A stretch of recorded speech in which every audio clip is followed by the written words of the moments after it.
A typeface is a complete set of characters, all of the letters in lowercase and uppercase, plus all the numbers and punctuation marks. A typeface may also include special symbols like the smiley face. Traditionally, a font was a subset of a typeface. It was a typeface in one particular size and style. But today, most of us use the term font when we actually mean typeface. When we say font, we mean a typeface regardless of its size and style. Let's take a quick tour of the categories of fonts and types of font attributes that you can set in Word 2010. There are two broad categories of fonts, serif and sans serif fonts. Sans meaning without, as in sans about pants. You'll set fonts by choosing a font from the drop-down list in the font group on the Home tab. Some serif fonts include Times New Roman, Garamond, Courier New, Cooper Black, and Constantia. The serif is the small decorative element, for example, at the top of the N here, or on the R, the lines at the bottom of the R's and the I's in Courier New.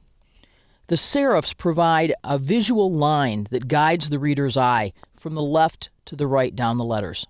Sans serif fonts are crisper. They include no serif or almost no serif. For example, Arial has no serifs. Comic Sans has slight serifs, however, it's still considered a sans serif font. Tahoma, Verdana, and Calibri. As you look at the two different font families, serif and sans serif font, you'll note that one seems easier to read than the other, perhaps. Increasingly, the body fonts that are used in Word documents are moving away from the serif fonts that were used for years in word processing to sans serif fonts, which appear crisper on screen. Each font then can be rendered in different sizes. The measurement for fonts is called point. A point is 1/72 of an inch, and we'll set our size by choosing a number in the font size drop-down, ranging from 8 to 144. 72-point font then is 1 inch high, 36 half an inch, 18-point a quarter inch, and then the more commonly used body type sizes of 12-point and 10-point. With a 10-point font, you'll get about 6 lines to a vertical inch on the page. In addition to choosing a font and setting a font size, you can also set other attributes that are called weights. For example, bold, a bulkier font.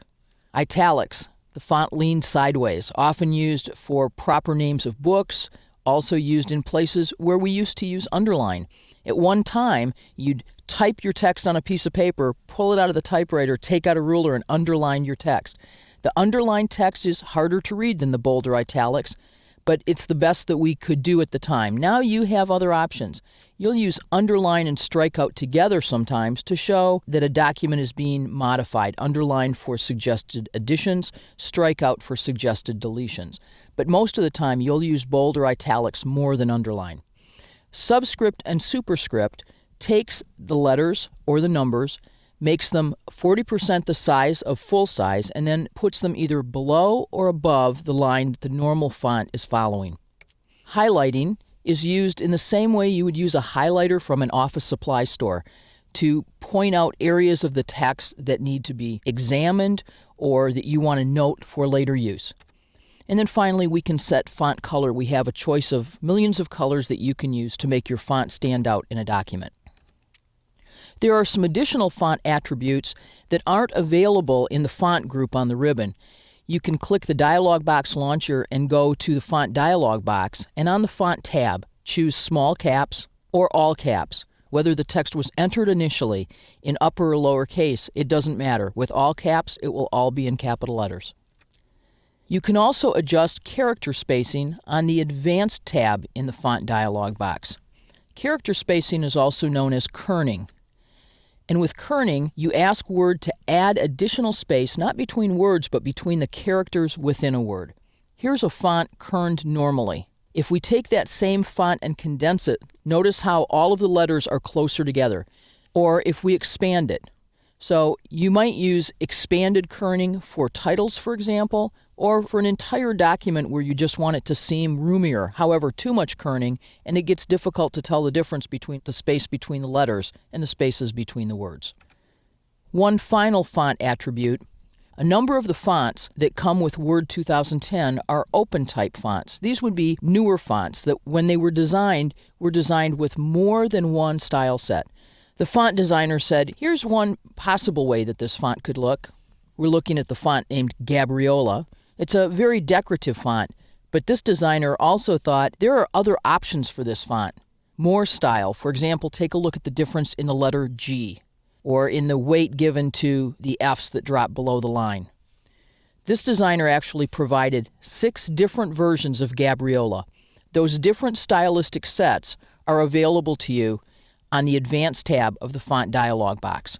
For all fonts, you can also add text effects. These are effects that we saw in PowerPoint 2007 that you can now apply to your text in Word 2010. Click the Text Effects button in the font group to open a gallery of choices, or apply individual effects. You can outline your text, apply a shadow, set a reflection, or add a glow. This would be very annoying on body text, so these effects are used for pullouts, for descriptions of visuals in your document, but mostly for headings and titles. Even if you use one font throughout your document, you can use different sizes, different weights, kerning, open text styles, and text effects to highlight important concepts or add visual interest to your document.